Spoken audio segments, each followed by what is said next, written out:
A very good morning and welcome to StudyIQ. I am Prashant Bhavani and today we will go through 14th and 15th May's important PIB news item. I have got two important topics for you as well. A special topic one is pertaining to Nawab Sharif, and in the previous lecture we talked about his admission of Pakistan associated with terrorism, and the second topic that I have got for you is pertaining to Jerusalem, the situation that is going on in Israel and Palestine. But before that, let's have a positive start. Good, better, best, never let it rest till your good is better and your better is best. That means basically improvement, continuous development day by day. Today what we do will help us tomorrow. It will expand our capacity. For that you have to work today. Improve yourself all the time, and this is a philosophy from Japan. It is called Kaizen. Kaizen basically stands for continuous development, continuous improvement, and once we start walking on this road of Kaizen or this continuous development, then nothing is impossible at all. With this, let's start our first important topic, special topic. It is about 2611. Now basically, in our previous discussion we talked about this thing that Nawaz Sharif, who is former Prime Minister of Pakistan, has admitted that it was Pakistani people. Right, when I say people, I mean to say there were a few people from Pakistan. They were trained in Pakistan and they were trained by people in Pakistan, people in power, may it be from army or ISIS or ISI, not ISIS, ISI, that is Inter-Service Intelligence. So it could be them, but they have trained these boys and they came here via this sea route, and then they attacked our Mumbai city. This took place back in 2008. I can still remember it just like yesterday, and they took away lives of more than 160 people in our country, innocent people. And at that point of time, since then, basically, Pakistan has never ever admitted that these people were from Pakistan. But this statement is coming from one of the most senior person in Pakistan politics, right? You can easily understand that this statement is coming from former Prime Minister of Pakistan. So this is not a small statement. It will make, you can say, a little change in India or for India. But for Pakistan, this statement is a big thing, because you know that for a very long period of time, there are people out there in Pakistan who pretend that they know nothing about this 2008 or involvement of Pakistani establishment in this thing at all. And those who know anything about this attack, they know very well that these handlers were from Pakistan. We have got all this evidence and everything. We have presented this evidence to Pakistan. They are there in Pakistani court, but deliberately this whole trial is being delayed for, of course, for, you know, this establishment that is made up of ISI and the army. They are the ones who have this real power in Pakistan, and they have tried every trick in their book to make sure that this whole trial is not moving ahead, that it remains in this preliminary stage. That's where it is, you can say, in its first stage. It's been 10 years. We have provided all these documents. There are witnesses out there. They have given their statements, but still they are not allowing this thing to move ahead. Now, this statement may not help us that much as far as this trial is concerned, but because the courts, they go through this technical, they have to follow this technical thing. A prime minister, former prime minister, can say something, but that does not mean that that becomes an evidence in the court. But anyways, the thing is, this will at least help us to isolate Pakistan diplomatically in international platform. Another big question that we have to ask ourselves, and the whole world has to ask themselves, that will it make or will it change the stand of China on Pakistan? We know it very well that China terms, and Pakistan and China, they term each other as all-weather friends, right? Whatever the weather will be, whether it will be rainy, whether it will be dark, or whether it will be as sunshine. They will stay with each other. That's what they say during their meetings, diplomatic meetings, and other national, you can say, top level meetings. Now, China has consistently, been a blockade for us when it comes to United Nations Security Council's 1267 committee. 1267 committee is pertaining to this terrorism, and we have provided evidence. We have said many a times that you have this people like Hafiz Saeed, you have people like Masood Azhar who are living in Pakistan, then you have Dawood Ibrahim and other people who are there in Pakistan, and they have been provided protection by the state, by the government of Pakistan or this establishment. And China has used its veto power for a very long period of time, and it has protected or provided this shield to this people. The other thing is, it's not that China is not affected by terrorism. The game that China is playing at present, you can call it this good terrorism and bad terrorism strategy. If something goes wrong in China, then that is a bad terrorism. If something goes wrong in other parts of the world, say for example, if something is happening in India, then because India will get engaged in this terror incident, whole focus will be diversified here, and because of this thing, China can make something out of it, so it considers itself, or this thing as a, not itself, but this thing as a good terrorism. And it is also using this sort of strategies for its own benefit. So this sort of things are, these statements cannot be openly said by our politician and prime minister. But when China is one side, it is against this Uyghurs, and on the other side, when it comes to 1267, it is providing protection to this Masood Azhar and other people, then you can safely say that it is playing this game of good and bad terrorist. Now, as far as USA is concerned, let's have some more light, or throw some light on this geopolitics of this part of the world. You see here, this is the country of Iran, and here you see Afghanistan and Pakistan. Now, as far as this Central Asian countries are concerned, generally speaking, they have a bit of influence of Russia, and Russia and USA, the relationship. So it cannot make Turkmenistan and Central Asian country, USA cannot make these countries as their, you can say, gateway to Afghanistan. The things that are going on in Afghanistan for a very long period of time, USA is engaged here for a very long period of time as well. With Iran, the relationship that USA has, so it has only one option left, it is Pakistan. So via Pakistan, USA supplies all important items, and Pakistan will not do these things for free, so it has to provide money and machines and other things, and this money and machine is being utilized to create troubles in India. As far as Russia is concerned, once upon a time we used to have very good relationship with Russia. We have good relationship with Iran at present as well. We have good relationship with Russia, but we see that it is engaging with Pakistan. It has started doing military exercises. It is supplying weapons and other things. This sort of deals are also going on.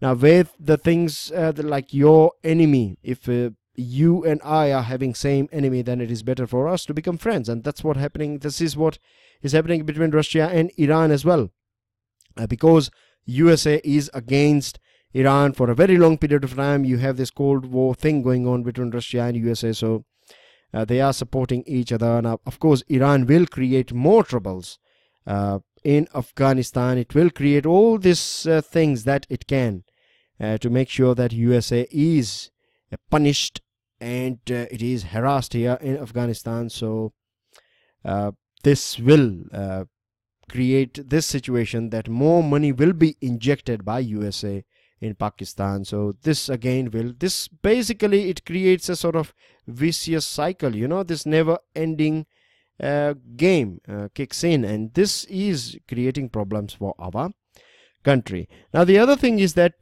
Pakistan's plaint of being victim of terror is not taken seriously, has been argued by former Prime Minister Nawaz Sharif and Imran Khan, and then you have this clergy group. They are supporting armed forces. So if we really want to see a change in Pakistan and the whole world, this responsibility means, or this thing has to be taken by the youth of Pakistan, the youngsters of Pakistan, they do face the brunt of this bad image of Pakistan. And if Nawaz Sharif can provide this leadership, and if he can find this courage, and if he can take on this religious extremism groups in Pakistan, as well as he can rally this masses against this religious extremism and this establishment, then we can see some change. With this, dear friends, StudyIQ provides pen drive and tablet courses for various different exams. As you can see on your screen, that till 28th of May, we are providing 50% off on our pen drive and tablet courses. So this is the right time for you to get our pen drive and tablet courses, which are designed by the best faculties of our country. If you want to download the PDF of today's discussion, you will get it from my Facebook page and Twitter handle. And may I request you guys to hit the like button, as well as share this lecture with other people as well. Now, news item. The first item that we have is this news of Prime Minister Narendra Modi going to be in Russia, in this city of this Sochi city. He is going to interact with President Vladimir Putin. Now, we were talking about geopolitics, and let me throw some more light on this thing. You know, nowadays we are engaging with USA. This relationship between USA and India has never been like this before. We are at the best of our relationship. At the same time, with Russia, we used to have this old defense relationship, but now things are, or there is a valley of gap, and this is increasing between both these countries, which is again not that good. Of course, USA is a good country for us. We have many important stakes in USA. We have signed this Limao agreement. Then USA has termed India as the most important defense partner, strategic defense partner, and all these tags are given. We are going to purchase many items from USA as well. At the same time, we have reduced our basket, or the items that we purchase from Russia, for multiple reasons. One thing is delay. When it gets delayed, it becomes costly, which is not good for our country. The other thing is it's a bit outdated. Here you get a bit more latest items, and we cannot rely on just one country. We have to invest or keep our eggs in different baskets so that we are not too much dependent on other countries. Now, what we need to find here is we need to find this fine balance.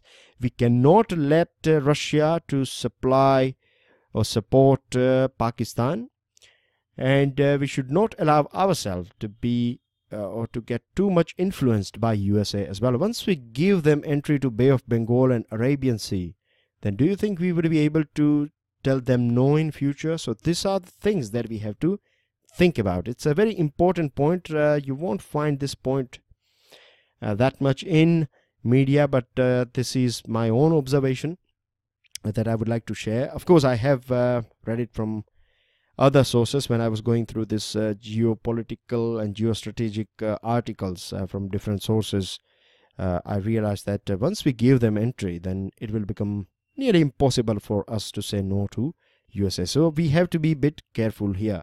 The other thing is this informal summits. Now, this is second incidence, isn't it? We had an informal meeting with China. Now we are having an informal meeting with Russia. There is no harm in it. But this is a new way of interacting with world leaders.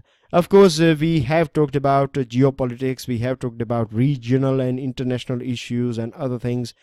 And you know how it works. We are for improving relationship with each other. We talked about our historic relationship. We talked about our other cultural relationships and things like that. Moving on to another item. This is about APY. This is Atal Pension Yojana. Now, Atal Pension Yojana, the good news is that so far, right, in 3 years of time, this scheme was launched back in 9th May 2015. It was launched by PM Modi, and at present we have 1 crore 10 lakh people who have registered themselves under this Atal Pension Yojana. What happens under Atal Pension Yojana? That minimum pension that you can get, minimum pension ranges somewhere between 1,000 rupees to 5,000 rupees. This is minimum. We are not talking about maximum pension. How it works is the more you contribute, right, the more pension that you will get after once you complete your 60 years of age. So far 1.10 crore people have registered themselves, and you have to at least go, means you have to be under 40 to get yourself registered under it. You cannot of course expect that if you are 59 and if you start this join this scheme, then you cannot expect that government can provide you somewhere around 1,000 to 5,000 rupees pension after 1 year. So you have to contribute, but this is a good scheme, no doubt. With this, dear friends, the Information and Broadcasting Minister has got new face. Colonel Rajyavardhan Rathore is the new Minister of INB. And a couple of days ago, there was a very interesting article in the Hindu. It was about INB Ministry. Do we need it? And you have this yes, no, and complicated. Right? This type of articles you find in the Hindu. Generally on Friday, every Friday you find this article. So you find three viewpoints of INB Ministry, whether we need it or not. The yes sayer said that yes, we need it because we have nowadays private channels, we have social media, so we need INB Ministry that can provide right, correct information of government to the people. So for that we need it. The no sayers say that we have private players, we have good private players, we have people, and the way things used to be, it's already changed, right? We don't, means when our country became independent at that point of time, I'm not sure whether you are aware about this thing, but Sardar Vallabhbhai Patel was INB Minister as well. Apart from Home Minister, he was INB Minister.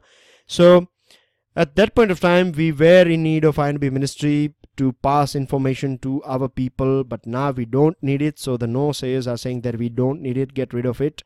And then we have this complicated. That means you have people who are saying that yes, we need it, but we need to reform it. We cannot allow, like recently, there was a case of Prasar Bharati. Prasar Bharati chief said that autonomy is not provided, or interference, not autonomy, but there is too much interference from INB Ministry. Now if we see BBC, then we find that BBC has been given with financial autonomy as well, and until and unless we don't give financial autonomy to our national broadcasters, then we are not going to expect full, or you cannot expect proper. When I say proper, I mean to say there will be a bit of partiality somewhere down the line, right? Because you have not given financial autonomy. With BBC, they can take on to the Prime Minister as well. If something goes wrong in UK, then they will not stop or hold themselves back. They will go on to Prime Minister too. So this is the thing. If we want to see improvement, if we are going to continue with INB Ministry, then it should stop interference with this day-to-day working of Prasar Bharati and other channels like DD and other things. Now Lok Sabha, I beg your pardon, Lokpal. We have got a new eminent jurist. Under this Lokpal, you have a selection committee, and you need an eminent jurist. Now, since 2017, because of this sad demise of P.P. Rao, who was a senior advocate, and he was an eminent jurist in this Lokpal selection panel. He passed away back in 2017. So since then, there was a vacuum here, and this has been filled by Mukul Rohatgi. He is senior advocate. With this, dear friends, one more item, that Prime Minister is the head of this, chair of this selection committee. Now coming on to President of India, Department of Atomic Energy was visited by President of India, and he has dedicated several DAE facility to the nation. At present, the only thing that is important here for you guys to keep in mind, that we use nuclear technologies for agriculture, for medicine production, for energy production, right, and for waste management as well. Coming on to this special topic, it is about Jerusalem. Now recently this was declared a couple of months ago. President of USA, Mr. Trump, said that USA is going to shift its embassy from Tel Aviv to Jerusalem, and it unilaterally declared that Jerusalem is the capital of Israel. Now Benjamin Netanyahu is very happy about this decision, and protests were held in Gaza Strip. Let me throw some more light on this part of the world here. You can see here, this is West Bank and this is Gaza Strip here. Both this piece of land or this portion, right, they belong to Palestine, and then in between you have Israel. Now, since ages they are against each other. Palestine is saying that their capital is Jerusalem. It should be their capital, and Israel is saying that Jerusalem belongs to them. You have religious angle as well. Jerusalem is holy city for Christians, for Muslims, and for Jews. So there is a deadlock here. This is a bit sensitive thing. Now, this protest thing took place here in Gaza Strip, and many people were shot dead, or force was used by Israeli troops. Earlier on, the news came that 41 people were killed and 1,800 were wounded. But now, if we go through this latest figure, then we find that 2,700 have injured and 59 have been killed in this thing. Emergency meeting has been declared by United Nations Security Council, and United Nations Secretary General Antonio Guterres has expressed deep concern. He has urged that all parties should show restraint and avoid further loss of life and things like that. But we know this thing that means, of course, I'm not saying that people are not working, they are trying their level best, but you have this big hurdle called veto power. Even if 192 countries are against this decision, and if USA is saying, of course not 192, 191, because Israel will be with USA as far as this Jerusalem and declaring it as a capital is concerned. So the thing is, dear friends, that even if 191 countries are not happy about this decision, nothing can be done, because at the end of the day, in United Nations Security Council meeting, you will have USA, and USA has this veto power. It will use its veto power, and these discussions will come down. No result will be achieved out of this discussion.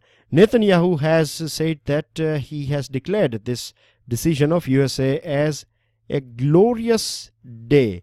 And the sad thing is, this is happening, you have this ongoing issue that this day is celebrated as Independence Day. The same day is celebrated Independence Day by Israel, and the same day is celebrated as the Nakba, or this catastrophe day, by the people of Palestine. It goes back in the history, they were uprooted and they were sent out of their country. 750,000 people were displaced.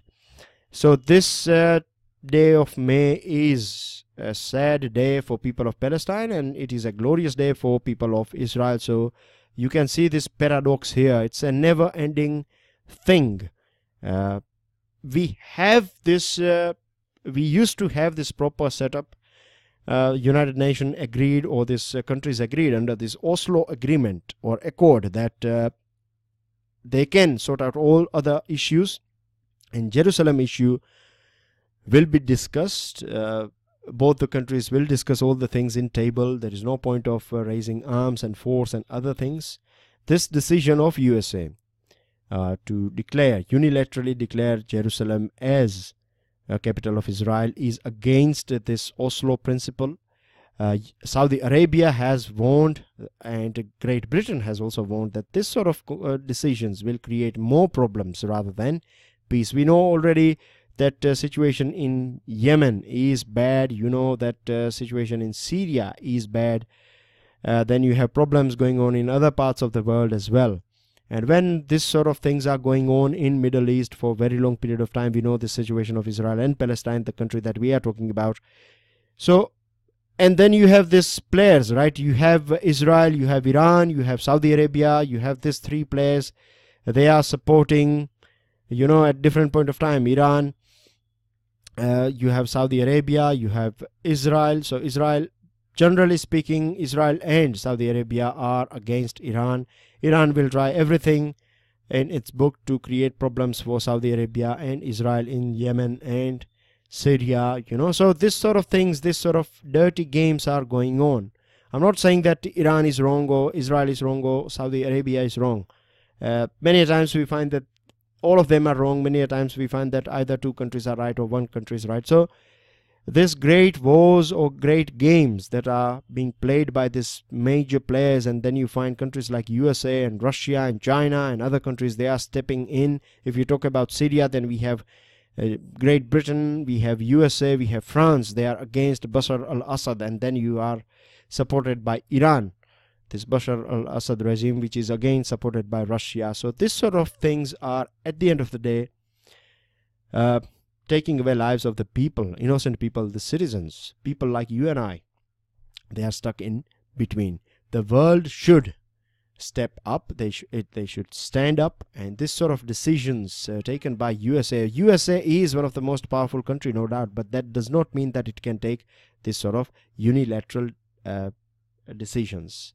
What I'm trying to say here is that discussion, right, proper discussions should take place, and once you come to a logical conclusion, only then you should declare this sort of decisions, controversial decisions. That's everything in today's discussion. Thank you very much for listening. Do share this lecture with your friends on your social networking site. Hit the like button if you have learned something from today's discussion, and make sure you check out StudyIQ.com and make the most out of this 50% discount. Thank you very much. Enjoy your day. Jai Hind.